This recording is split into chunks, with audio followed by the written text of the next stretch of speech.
শনিবারের মধ্যে পদত্যাগ করতে পারেন রাষ্ট্রপতি, বিভিন্ন সূত্র থেকে বলা হচ্ছে। আমরা জানি যে ৫ আগস্টের পর নানা রাজনৈতিক চাপ ও বিতর্কের মধ্যেও তিনি পদে ছিলেন এবং রাষ্ট্রপতির সম্ভাব্য পদত্যাগ ও পরিবর্তন নিয়ে যে আলোচনা চলছে এই মুহূর্তে, সবকিছু মিলিয়ে এখন কেন আসলে তার এই পদত্যাগের গুঞ্জনটি আসছে, আপনার বিশ্লেষণে কি বলে? যে আপনি যদি একটা নদী সাঁতার দেওয়া শুরু করেন এবং ৫ বছর আপনাকে সাঁতরাইতে হবে, সেটা হলো নির্বাচিত সরকার, তাকে নর্মাল ট্রেন্ড আমাদের ৫ বছর তাকে এই নদী পাড়ি দিতে হবে, এপার থেকে ওপারে। তো সেই যাত্রা যখন শুরু করলো, তার বয়স ৫ মাস হতে চলল,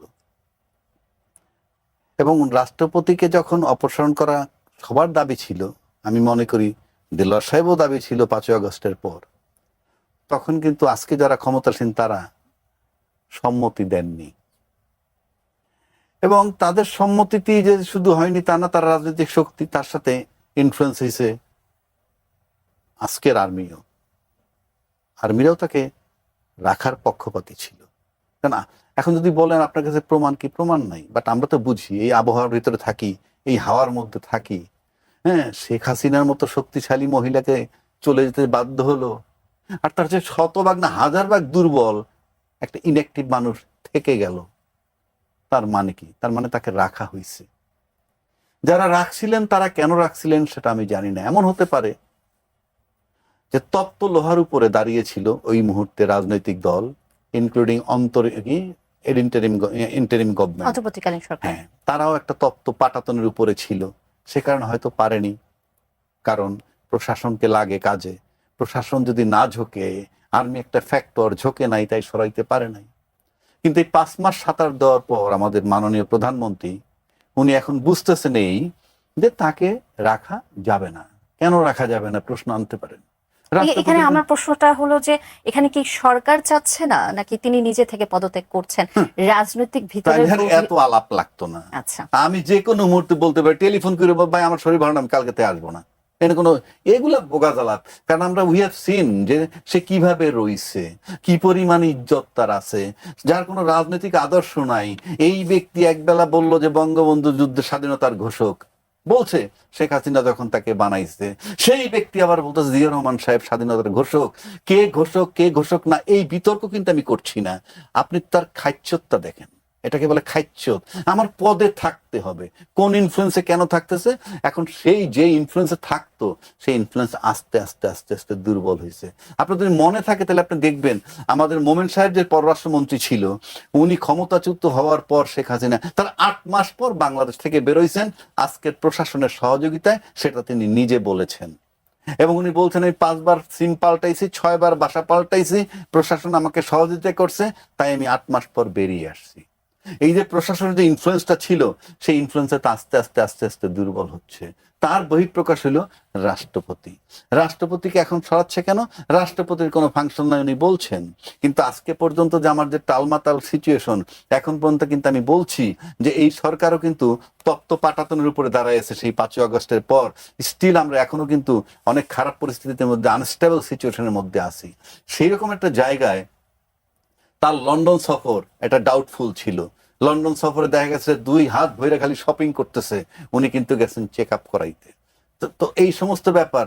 আর তার মতো একটা মানুষের, আরেকটি সূত্র বলছে যে তিনি আসলে সেখান থেকে ফোনে কথা বলেছেন। আমি সেটা বললাম না, আপনি অর্থটা বুঝে নেন। গেলাম চেক আপ করে, দুই দুইটা বাজারটা নি কেমনে। আমি একটা সাবেক রাষ্ট্রপতি, সাবেক না, আমি একজন রাষ্ট্রপতি। তারপর সেই রাষ্ট্রপতির কি অবস্থাটা কি? আপনি সেই রাষ্ট্রপতি যিনি নাকি সকালে এক কথা বিকালে এক কথা, একবার বঙ্গবন্ধু একবার জিআরজি কির যিনি করেন, তার কি কোনো চরিত্র আছে? তাকে কেউ বিশ্বাস করবে? হয়তো সিচুয়েশনের খাতিরে আমাদের আজকের প্রধানমন্ত্রী একটু সাইলেন্ট ছিলেন, কিন্তু সময়ের ব্যবধানে উনি ভাবলেন যে না, সিক্রেসি অ্যান্ড প্রাইভেসি খুব ইম্পর্টেন্ট একটা ফ্যাক্টর। কারণ রাষ্ট্রপতির কোনো রোল নাই।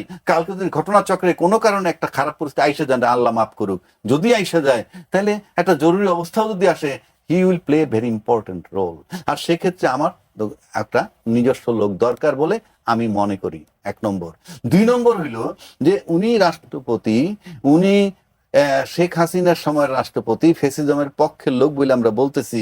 কাজী উনি ধোয়া তুলসী পাতা, উনি যে লিকেজ করেন না, ওনার কাছ থেকে যে লিক হচ্ছে না, আমরা কিভাবে যাব? সুতরাং রাষ্ট্রের নিরাপত্তার খাতিরে, প্রাইভেসি সিক্রেসির কারণে, প্লাস তাকে তার দলীয় একটা ইয়ে বানানো দরকার। অ্যাটলিস্ট আমাদের প্রধানমন্ত্রী সাহেব এইটুক নিশ্চিত থাকবেন যে আমার প্রতি লয়াল একজন ব্যক্তি।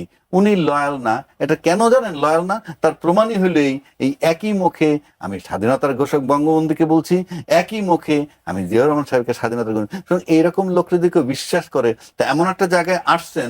কারণ আমরা তারেক রহমান সাহেব আমাদের আজকের প্রধানমন্ত্রী, তাকে দেখছি শুরুতে আমাদের কাছে যেটা মনে হয়েছিল যে কোন বলয়ে যাবে, এখন এখন একটা জিনিস পরিষ্কার আমাদের কাছে, আমার কাছে ব্যক্তিগতভাবে আমি কনসার্ন যে উনি আওয়ামী বলয় থেকে বেরিয়ে আসতে চাইতেছে, আওয়ামী বলয় থেকে। এখন আওয়ামী বলয়ের সাথে আন্তর্জাতিকভাবে কারা আছে, লোকালি কারা আছে, সবকিছু উনি এই বলয় থেকে বের হয়ে আসতেছে। সেই বলয় থেকে যদি বের হইতে হয়, তাহলে রাষ্ট্রপতির অপসারণ আমি মনে করি খুবই জরুরি এবং সেটা খুবই যৌক্তিক।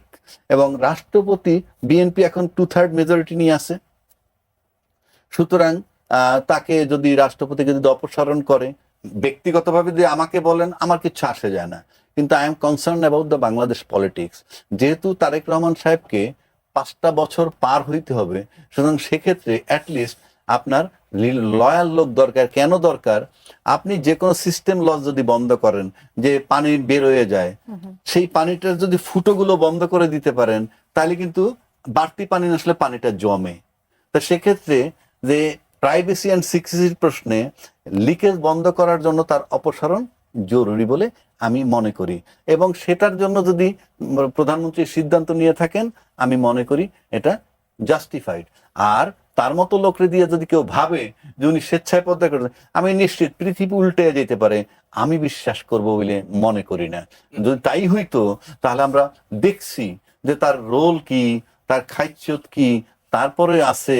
এখন যদি মনে করেন তুমি যদি ওইখানে বসে বসে ফ্যাসিজমের রিপ্রেজেন্ট হিসেবে থেকে থাকেন, এটা যদি নিশ্চিত হয়ে থাকে, তাহলে তার অপসারণ জরুরি। ধন্যবাদ। আমি আবারও আসবো মেজর অবসর পাত্র দেলেজ খান। আমি যেটি বলছিলেন আবু হেনা রাজাকে, যে আসলে পরবর্তী রাষ্ট্রপতি নির্বাচনে অনেক সতর্ক হওয়ার প্রয়োজনীয়তার কথা কিন্তু তিনি বারবার বলেছেন। এবং এই যে পরবর্তী রাষ্ট্রপতি হিসেবে রাজনৈতিক নেতাদের পাশাপাশি একজন সাবেক ও বর্তমান আমলার নামও সম্ভাব্য রাষ্ট্রপতি হিসেবে আলোচনায় এসেছে, অনেকের নাম আসছে। যদি কোনো আমলাকে রাষ্ট্রপতি করা হয়, এটি কি রাজনৈতিক দলগুলোর উপর আস্থার সংকটের তৈরি করবে কিনা? পরবর্তী রাষ্ট্রপতি কেমন হওয়া উচিত? ধন্যবাদ। দেখেন, বাস্তবতাটা আমরা বোঝার চেষ্টা করি। সেটা হচ্ছে বর্তমান যে সেট আপ আছে প্রচলিত পদ্ধতিতে, এই পদ্ধতিতে আমি আবারও সবিনয়ে মানে সংবিধানের প্রতি শ্রদ্ধা রেখেই বলছি যে মাননীয় প্রধানমন্ত্রী যদি সম্পূর্ণ রাষ্ট্রপতিকে অ্যাভয়েড করে চলতে চান, চলতে পারেন। ওই ব্যবস্থা রাখা হয়েছে এবং তাকে সেই পরিমাণ ক্ষমতায়ন করা হয়েছে। ঠিক আছে। লাস্ট কনস্টিটিউশনের কমপ্লেইন তো এটাই ছিল যে prime minister became so powerful that দণ্ডমুণ্ডের কর্তা হয়ে উঠছিলেন উনি, এবং ওনার যে পাওয়ারটা আছে এটাকে চেক অ্যান্ড ব্যালেন্স করার কোনো অপশন ছিল না। একটাই অপশন ছিল, সেটা হচ্ছে রাষ্ট্রপতির যে পদটা, সেটাকেও আস্তে আস্তে কাটছাট করে এমন অবস্থায় আনা হয়েছে যে এই পদটা এখন টোটালি একটা অর্নামেন্টাল পজিশন ছাড়া আর কিছুই না। তো সেই প্রেক্ষিতে আমাদের এক্সপেকটেশনটা কি? দেখেন, আমাদের দেশে এখন একটা ভীষণ রকম দৈন্য চলছে, সেটা হচ্ছে চারিত্রিক দৈন্য। ঠিক আছে। আপনি দেখেন আমাদের মানে মাননীয় সংসদ সদস্য যারা আছে, তাদের বিভিন্ন ধরনের ভিডিও বের হয়ে আসছে, যেগুলো দেখার পর মানে তাদের এথিক্যাল প্র্যাকটিস এবং তাদের পার্সোনাল ক্যারেক্টার্স যেটা আছে, এইটার ব্যাপারে মানে আমাদের নতুন প্রজন্ম যারা জেন জি এবং জেন আলফা, তারা আসলে কি দেখছে দেখেন, কি এক লজ্জার ব্যাপার। দেখেন, আমেরিকান এক ভদ্রলোককে একবার জিজ্ঞেস করেছিল যে আচ্ছা, তোমাদের দেশে তো মানে ফ্রি মিক্সিং একটা কান্ট্রি, তাহলে বিল ক্লিন্টনের এগেনস্টে যে তোমাদের একটা কমপ্লেইন ছিল, এটার জন্য তোমরা অযথাই মানে এটা তোমরা তো আন্ডাররাইট করতেই পারতা। তার আনসার ছিল যে আমি নর্মাল আমেরিকান, আমার ফ্লস থাকতে পারে, he is a president, he is my idol, ওর তো এই ফ্লস থাকতে পারে না, হি মাস্ট চেক হিমসেলফ। এখন একই রকম ভাবে এই যে আমাদের ধরেন মানে আইন প্রণেতা যারা আছেন, অনেকে বলেন যে মানে তাদের কাজ তারা করতে পারলে তার ক্যারেক্টার নিয়ে আমার এত ইয়ে করার কি দরকার, মানে ঘাটাঘাটি করার কি দরকার। এই জায়গাটায় আমি যেটা ফিল করি সেটা হচ্ছে যে সমাজে তারা এতটা রেসপেক্টেড যে তাদের যখন এই ধরনের কাহিনী এক্সপোজ হয় তখন সেইটা সামাজিক যে ফ্যাব্রিকটা আছে এই ফ্যাব্রিকটাকে আঘাত করে। একদম। এবং রাষ্ট্রপতির ক্ষেত্রে আমাদের যদি রাষ্ট্রপতির অন্যান্য কোনো ক্ষমতা না থাকে এখন যেহেতু নাই, অ্যাটলিস্ট এইটুক থাকা উচিত যে আমরা রাষ্ট্রপতির চেয়ারে এমন একজনকে দেখতে চাই যিনি সত্যিকার অর্থে সর্বজন শ্রদ্ধেয়। He may not be a disturbance for prime minister, ওরকম লোকও পাওয়া যেতে পারে, বাট অ্যাটলিস্ট প্রেসিডেন্টের দিকে তাকানোর পরে we should have that feelings যে এই লোকটা মানে রেসপেক্টেবল একটা মানুষ। এবং আমার ধারণা 18 কোটি বাংলাদেশে এরকম লোক পাওয়া যাবে, এবং এইটা বাংলাদেশের স্বার্থে, পরবর্তী প্রজন্মের স্বার্থে এটা খুব জরুরি। এবং আপনি যদি ওইরকম ব্যক্তিত্ব সম্পন্ন একজন মানুষকে আপনি ওখানে আনেন, সে কখনো প্রধানমন্ত্রীর জন্য ডিস্টারবেন্সের কারণ হবেন না, এইটুকু নিশ্চিত করে বলা যায়।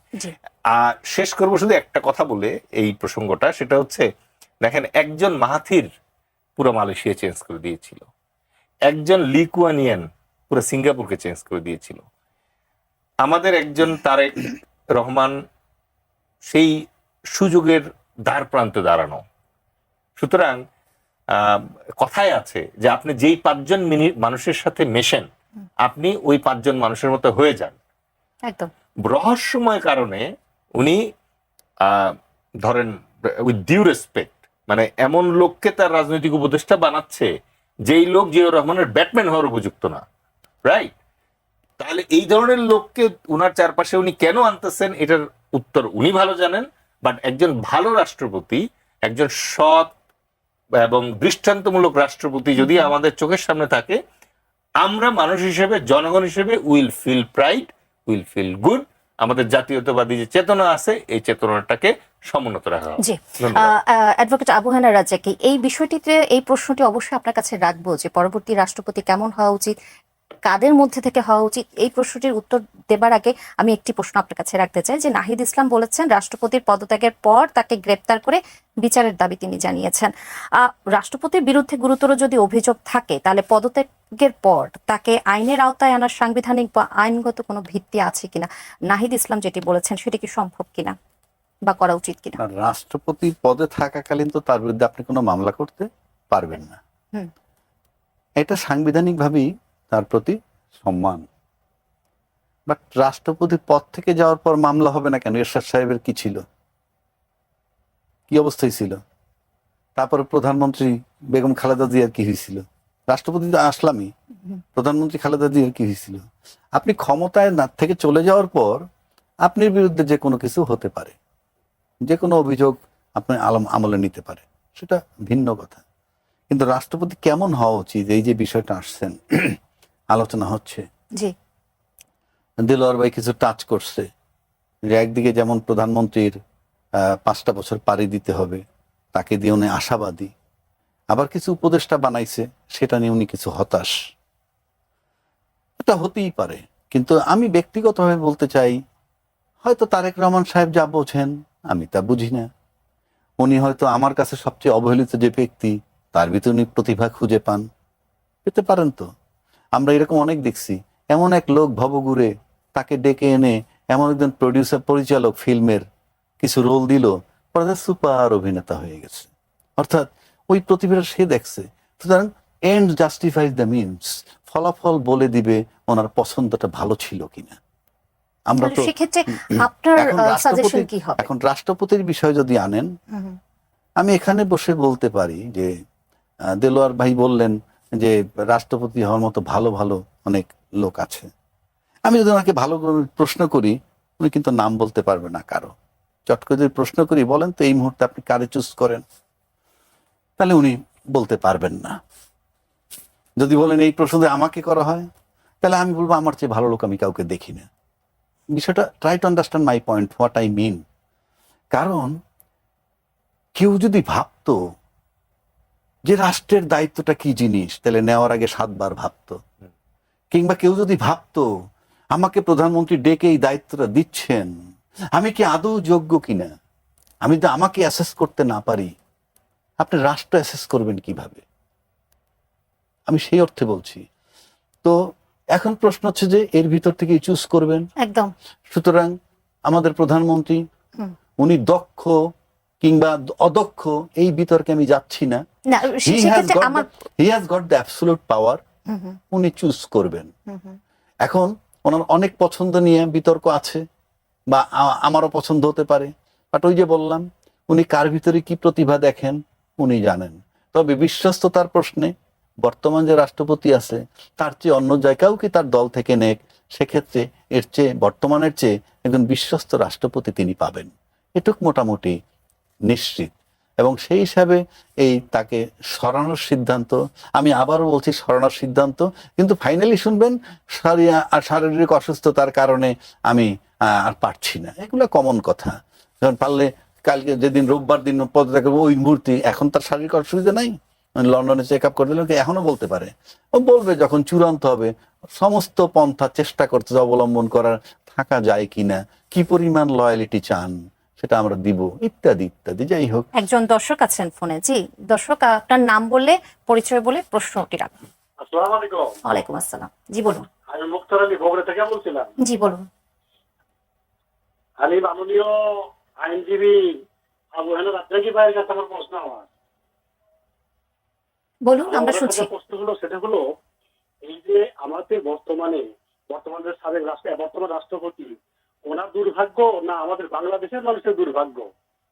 এই যে বারবার আমাদের আর একটা প্রশ্ন, এটা একটা বিষয়। আর একটা বিষয় হলো, রাষ্ট্রপতি সর্বোচ্চ একটা সম্মানের একটা জায়গা, উনি পদত্যাগই করলো না। কিছু কিছু মানুষ বলতেছে গ্রেফতার করো, অ্যারেস্ট করো, তার বিচার করো। এই যে মানি লোকগুলোর যে অমানিক হয়ে যাচ্ছে আস্তে আস্তে, আমরা কি শিখিচ্ছি? আমাদের প্রজন্মগুলো কি শিখিচ্ছে এতে থেকে? আমাদের ভালো কিছু দেখা, ভালো কিছু শিখি, এর কি হচ্ছে কি আমাদের দেশে বলেন? জি বুঝতে পেরেছি। আপনাকে অসংখ্য ধন্যবাদ আপনার প্রশ্নের জন্য। এই প্রশ্নের উত্তর অবশ্যই আপনার কাছে। হ্যাঁ অবশ্যই দেবো। আমি ওনার ব্যথাটা বুঝতে পারছি। উনি মুক্তার আলী বগুড়া থেকে প্রশ্ন করছেন, আমি সৌভাগ্যবান মনে করি যে উনি আমাকে প্রশ্ন করছেন, শুনতে ভালো লাগে। আচ্ছা, রাষ্ট্রপতির পদটা অবশ্যই সর্বোচ্চ আসন, সাংবিধানিক সর্বোচ্চ পদ। সাংবিধানিক সর্বোচ্চ আসন, কোনো সন্দেহ নাই। সেই আসনটাই বসে যদি একজন রাষ্ট্রপতি আজকে রাজ্জাকি সাহেব জাতির স্বাধীনতা যুদ্ধের ঘোষক বলে, তারপরে আবার সময় বদল করে দেলোয়ার হোসেন সাহেব স্বাধীনতার ঘোষক বলে, তার জন্য এই নিন্দাটা প্রাপ্য। কারণ you cannot change yourself. আপনি বিশ্বাস করেন কি সেখানে থাকতে হবে, এটা একটা রাষ্ট্র। আপনি যা মন চায় তাই করবেন, তার মানে আপনার বিশ্বাসই নাই। আপনি কি বিশ্বাস করেন, আপনার কনসেপ্টটা কোথায়? একটা কিছু মানুষ তো বিশ্বাস করে, যেমন এই যে, আচ্ছা ওই প্রশ্নে পরে আসি। এরপরে উনি আরেকটা প্রশ্ন করছেন যে আমাদের যারা শিক্ষিত জ্ঞানী গুণী তাদের মর্যাদা কি। দেখেন, আমরা চিৎকার করতেছি এডুকেশনের জন্য, আমরা চিৎকার করতেছি পরীক্ষা বন্ধ হবে না, গলা সমান পানি দিয়ে পরীক্ষা দিতে যাচ্ছে। সুস্থ মস্তিষ্কের কোনো লোক এই সিদ্ধান্ত নিতে পারে না যে গলা সমান পানি দিয়ে পরীক্ষা দিতে যাবে। কেন আসছি কথাটায়? শিক্ষার যখন এত গুরুত্ব, তাহলে আপনি বলেন তো, একজন ভদ্রলোক 2টা পিএইচডি করছে, একটা ইকোনমিক্স আর একটা আরেক সাবজেক্টে, তারপরে যদি মনে করেন সে নোবেল লরিয়েট হইছে, তাকে যখন আমি টিভির পর্দায় বলি বিশ্ব বাটপার, তাহলে এই এডুকেশনের কি মূল্য? জাস্ট আপনি চক্ষুটা বন্ধ করে ভাবেন। আপনার সাথে তার দ্বিমত থাকতে পারে, আপনার মত পছন্দ না হতে পারে, কিন্তু যে লোকটা পিএইচডি ডিগ্রি হোল্ডার, বিশ্ব তাকে নোবেল দিছে, এটা নাকি কিনতেও পাওয়া যায়, এমন কথা বলছে। আর এরকম বহু লোক আছে যাদের নোবেল 10টা কেনার টাকা আছে। নোবেল কেনা তো দূরের কথা, নোবেল যেখানে দেয় সেই দরজার সামনে যাক না। তা প্রশ্ন হচ্ছে, সামনের জেনারেশন শিখবে কি? আজকে আমরা যখন বলতেছি 2টা ডক্টরেট পাওয়ার পর নোবেল বিজয়ী, যে বিশ্বের এমন কোন রাষ্ট্রনায়ক নাই যাকে এক নামে চেনে না, এখন বললে কি বলবে? আমি ইনুসের পক্ষপাতী নও। আমি ওনার কথার জবাব দিচ্ছি, হি ইজ ওয়েল এডুকেটেড।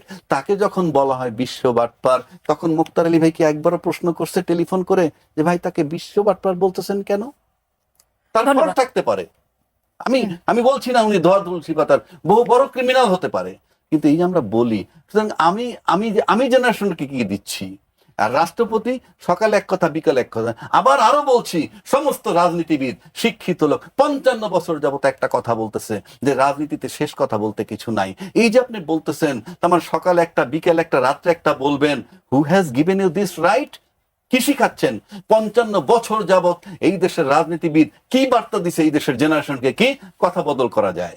কিন্তু এই মুক্তার আলী ভাই যদি তার ছেলেকে বলে, তোমাকে সকালে একটা কথা বললাম যে হ্যাঁ তোমাকে এক জোড়া জুতা আজকে দুপুরে কিনে দিব, দুপুরে বললো যে আজকে পারতেছি না কালকে, পরের দিন বললো আগামী সপ্তাহে, তারপরে বললো 2 মাস পরে, তখন তাকে বলবি ইউ আর এ লায়ার। কই, তখন তো সে তার ছেলেকে বলতে পারবে না যে ফ্যামিলিতে বাবা কথা সকাল বিকাল বদল করবে। ধন্যবাদ। তুমি কিছু মনে করতে আশা পারবে করছি একজন দর্শক আছেন ফোনে। জি দর্শক, আপনার নাম বলে আপনার প্রশ্নটি রাখুন। হ্যালো। জি, আমার নাম মোহাম্মদ আলী। জি, আমার প্রশ্নটা হলো যে আমাদের দেশে তো বর্তমান মনে করেন যে প্রেসিডেন্ট সাহেব আছেই, যিনি আমরা শুনতে পাচ্ছি না আপনাকে। পাবো যে যেভাবে আমরা মনে আপনি করি প্রশ্নটি আবার একটু রাখবেন, আপনাকে শুনতে পাইনি মাঝে। আচ্ছা, যে আমার প্রশ্ন হলো যে আমাদের রাষ্ট্রপতি তো বাংলাদেশের একজন অভিভাবক, আমরা তার কাছে তো এই বাংলাদেশ পুরাটা যেভাবে বাংলাদেশের প্রেসিডেন্ট আসছে তো মিথ্যা নানান কিছু নেই, কিন্তু অভিভাবক হিসেবে ছিল। বর্তমানে কি আমরা কি ভালো কিছু পাবো, এটা আমাদের আশা 5ই আগস্টের পরে। আরেকটা প্রশ্ন হলো যে প্রেসিডেন্ট পদত্যাগ না করার, পদত্যাগই করে নাই, কিন্তু আমাদের মধ্যে যে একটা কৌতূহল হয়ে গেছে গা, যে এখানে কি হবে এবং কেমন হবে, শাস্তি দিতে হবে। আমরা তো অতীত দেখছি, বাংলাদেশ তো কোনো পরিবর্তন আসতেছে না, যে যে কোনো প্রেসিডেন্ট বা যে কোনো দায়িত্বশীল মনে করেন যে পদত্যাগ বা তার ক্ষমতা শেষ হলেই তাকে আইনের আওতায় আনা হয়। এটা কেমন ধরনের বাংলাদেশ, এটা আমরা একটু জানতে চাই। বুঝতে পেরেছি। ধন্যবাদ আপনাকে মেজর অবসরপ্রাপ্ত ডেলেজ খান। আপনার আগের যে আলোচনা সেখানে অনেক এই প্রশ্নের উত্তরটা অনেকখানি চলে এসেছে। তারপরেও যদি আপনি কিছু যুক্ত করতে চান, বিশেষ করে এটা কেমন বাংলাদেশ, যেমনটি উনি বলেছেন যে ক্ষমতায় থাকতে, ক্ষমতা ছাড়ার পর আসলে আমরা সবসময় হয়তোবা এরকম একটি মনোভাবে চলে যাই যে আমরা তার বিচার চাই। জি, এরকম আমি যদি সঠিকভাবে ভাই আপনার প্রশ্ন বুঝে থাকি, তাহলে একটা হচ্ছে যে আমরা ভালো প্রেসিডেন্ট পাবো কিনা, আর একটা হচ্ছে যে আমাদের এই প্রেসিডেন্ট পর্যায়ের একজন মানুষ যখন চলে যাওয়ার পর তাকে আইনগতভাবে বিভিন্ন ধরনের হেনস্থার শিকার হতে হচ্ছে, শাস্তির শিকার হতে হচ্ছে, সেই ব্যাপারটা আপনি জানতে চেয়েছেন। প্রথমেই এই ব্যাপারে আমি যেটা বলার চেষ্টা করব সেটা হচ্ছে যে দেখেন, আমাদের লাস্ট প্রেসিডেন্টের সিলেকশন প্রসেসটাই আপনি দেখেন না। ওয়াজ হি দ্য মানে মোস্ট কোয়ালিফাইড পার্সন? এখন সমস্যাটা যেটা হয়ে গেছে যে প্রধানমন্ত্রী এখানে একচ্ছত্র ক্ষমতার কারণে তিনি ধরাকে সরাজ্ঞান করতে পারেন এবং তিনি তার পছন্দের মতো লোককে রাষ্ট্রপতি পর্যন্ত নিয়ে আসতে পারছেন, ঠিক আছে? অথচ ব্যাপারটা এরকম হওয়ার কথা ছিল না। এখন কেমন রাষ্ট্রপতি চাই আমরা, দ্যাট ইজ আওয়ার এক্সপেকটেশন। আপনি কয়েকদিন আগে হয়তো দেখছেন যে দুদকের কমিশনার এবং দুদকের চেয়ারম্যানেরও অলরেডি সার্কুলার দিয়েছে এবং বলা হয়েছে যে 20 বছরের অধিক কারো যদি চাকরির থাকে, অভিজ্ঞতা থাকে, সে অ্যাপ্লাই করতে পারে। তো আমরা তো অ্যাটলিস্ট মানে আমাদের যে রাষ্ট্রপতি যিনি হবেন, আমরা চাই তিনি প্রেজেন্টেবল হন, ঠিক আছে? এখন আমাদেরও তো এক্সপেকটেশন বেড়ে গেছে। রাষ্ট্র ক্ষমতার শীর্ষে ডক্টর মোহাম্মদ ইউনূসের মতো লোককে দেখে ফেলছি আমরা, এবং তিনি যখন ওই আসনটা অলংকৃত করেন তখন যে আসলে মানে কত চমৎকার হয় ব্যাপারগুলা। ছোট্ট একটা ক্যাবিনেট নিয়ে কি চমৎকার ভাবে দেশ চালিয়েছেন, রাইট? তো তার মানে হচ্ছে যে রাষ্ট্রপতির মানে আসনটিতে আমরা আসলে অন্তত একজন সৎ, শিক্ষিত, সাহসী এবং দেশপ্রেমিক মানুষ চাই।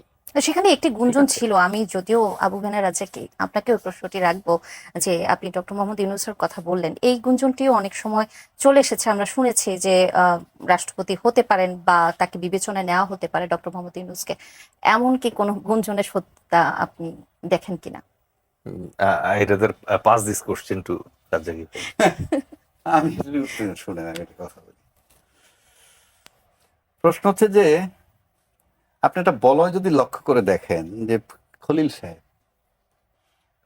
পররাষ্ট্রমন্ত্রী, যেই খলিল সাহেব এর বিরুদ্ধে বিএনপি ঢাকা যখন ছিল, সোচ্চার ছিল তার পদত্যাগের জন্য, একই সাথে আসিফ মাহমুদ সজীব ভুইয়া এবং আরেকজন কি ভুলে গেলাম নাহিদ না, ইসলাম। হ্যাঁ নাহিদ ইসলাম। না, মাহফুজ আলম। মাহফুজুল আলম নাহিদ তো আগেই পদত্যাগ হুম। করে। তাদের অপসারণ, পদত্যাগ যাই বলেন দাবি করা হয়েছিল, এবং টক শোতে ভরা ছিল বাংলাদেশে যে বিদেশি নাগরিক এনে হুম। এই সংবিধান বা এই রাষ্ট্র চালাচ্ছে, বিদেশি নাগরিক এনে সংবিধান সংযোজন করা হচ্ছে। এই মুহূর্তে বহু এমপি মন্ত্রী আছে যাদের ডুয়েল সিটিজেন আছে, যারা ব্যাংকের ডিফল্টারও আছে। সেই আলোচনায় আমি যাচ্ছি না, কিন্তু এই আলোচনাগুলো ছিল। তারপরে যখন নির্বাচন হইল, নির্বাচন হওয়ার পর আপনি এত বড় দল যারা যাবে, তার টেকনোক্রেট একটা পররাষ্ট্রমন্ত্রী বানাইন হইল খলিলকে। কেন? প্রশ্নটা কি? যেখানে এন্টার ক্ষমতাসীন দলের সবাই তার বিরুদ্ধে গুলো, আজকে তাকে আমি পররাষ্ট্রমন্ত্রী বানাইছি। তারপরে আশিক চৌধুরী আর একজন আছে, সে হিসেবে রিক্রুট করা, বিডার। বেটার। হ্যাঁ বিডা। তাহলে আজকে যেটা মনে হচ্ছে যে তারেক রহমান সাহেব চুজ করছেন, এবং আমি মনে করি আজকে পর্যন্ত উনি একজন ভালো পররাষ্ট্রমন্ত্রী চুজ করছেন। কেন? কারণ আপনি জিওপলিটিক্স যদি চিন্তা করেন, তাহলে আপনাকে ভারত, পাকিস্তান এবং চায়না 3 দেশের সাথে খেলতে হবে। আপনি খলিল সাহেবের সাইড অফ করে দেন, একটা সেকেন্ড ম্যান চুজ করে বের করেন, who has the ability to speak to this 3 countries. আপনি বের করেন, পারবেন না, পারবেন না। সো আমি মনে করি মাননীয় প্রধানমন্ত্রী যে যাই বলুক, একটা সাংঘাতিক সুন্দর পছন্দ করেছেন। এখন আসেন ইউনূস সাহেবকে আমরা টপে দেখছি, এই যে দেলোয়ার সাহেবের বলছি যে উনি নাম বলতে পারবে না, উনি কিন্তু অলরেডি ইউনূস সাহেবের নামই বলছেন। কারণ ওনার পরে উনি সেকেন্ড কাউকে চুজ করার মতো জায়গা পাবেন না যদি রাষ্ট্রপতি হিসেবে চিন্তা করেন। কিন্তু আমার ব্যক্তিগত ধারণার কথা যদি আপনি বলেন, যে একটা পরিবর্তনের জন্যই ছিল এই আন্দোলন। এক ভাই প্রশ্ন করলেন তাকে, আমরা কি একটা ভালো দেশ পাবো? আরে ভালো দেশ পাওয়ার পূর্ব শর্ত হলো সিস্টেমটাকে ব্রেক করতে হবে। এই দেলোয়ার হোসেন সাহেব আর্মির মেজর, আপনি একজন আর্মির ব্রিগেডিয়ার জেনারেল সিএমএইচ চালায়, তাই না? সিএমএইচ এর ইনচার্জ একটা ঝকঝক ঝকঝক করে, আপনি যাই দেখেন সিএমএইচ এ। আমি চ্যালেঞ্জ করছি সেই ব্রিগেডিয়ার জেনারেল যে এখন এই সিএমএইচটা চালাচ্ছে, তাকে আপনি ঢাকা মেডিকেল কলেজের ডাইরেক্টর হিসেবে দায়িত্ব দেন। আমি 100% নিশ্চিত উনি ব্যর্থ হয়ে ক্যান্টনমেন্টে ফেরত যাবেন। কেন? সিস্টেম। এই সিস্টেমটার পরিবর্তনের জন্যই ছিল জুলাই আন্দোলন। কাজেই আপনি বাংলাদেশ ভালো পাবেন কিভাবে? আপনি তো সিস্টেমটাকেই চেঞ্জ করছেন না। যেহেতু আপনি সিস্টেম চেঞ্জ করছেন না, আমি নিশ্চিত করে বলে দিচ্ছি আপনি ভালো বাংলাদেশ পাবেন না। যেভাবে অতীতে চলতেছিল এখনো সেই দায় সারা গোছে চলবে। এটার একটাই কারণ, এখন ইউনূস সাহেব, দেলোয়ার ভাইয়ের কথা একটাই জিনিস, ইউনূস সাহেব আমরা দেখছি উনি কি রাষ্ট্রপতি, আমি লিখে দিচ্ছি তাকে হাত পা ধরেও কেউ বাংলাদেশের রাষ্ট্রপতি বানাতে পারবে না।